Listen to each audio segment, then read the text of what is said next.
जोबोद बर' हारिनि अखोराङाव मोनसे दिनैनि थारिखआव गोसोम मोनसे जोमै बादि जादों। मानोना बर'नि हाथरखिफोरनि गेजेराव सासे होनब्लाबो होनद्रायनाय जाया। मानोना बिथाङा आथिखालाव साहित्य एकाडेमि बेनि एडभाइजारि बर्डनि बिथाङा कनभेनर हिसाबै दङमोन। बिथाङा बारग' दुलाराय बर' थुनलाइ आफादनि आफादगिरि आरो बिथाङा मोनसे समाव रिजार्भ बेंक अफ इन्डिया गुवाहाटियाव थानाय मावख' बिथाङा सासे साख्रियाल हिसाबैबो बिथाङा दंमोन आरो बिथाङा दिनैनि थारिखसिमाव मोन 14 गुबुन गुबुन सल', खन्थाइ, सल'मा बेबायदि बिथाङा लिरदों।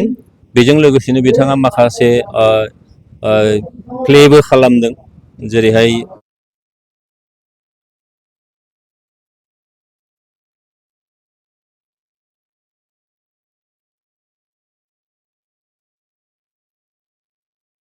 खहा निस्सय लाबोदों आरो बिथाङा जि रल लाबोदों थांनाय गोलाव समाव, बे रलखौ हयथ' सोरबाया सुफुंनो हागोन, आं बेखौ नुहुराखै। बेनिखायनो बिथांनि जिउमानि फारसे गोजोननि थाखाय आं आर'ज खालामदों आरो बिथांनि एबसेन्सआव न'खरा जेन' थांनानै थानो हाथों, इसोरा बेखौ गोहो होथों, बेखिनिखौ आं मिजिं खालामो।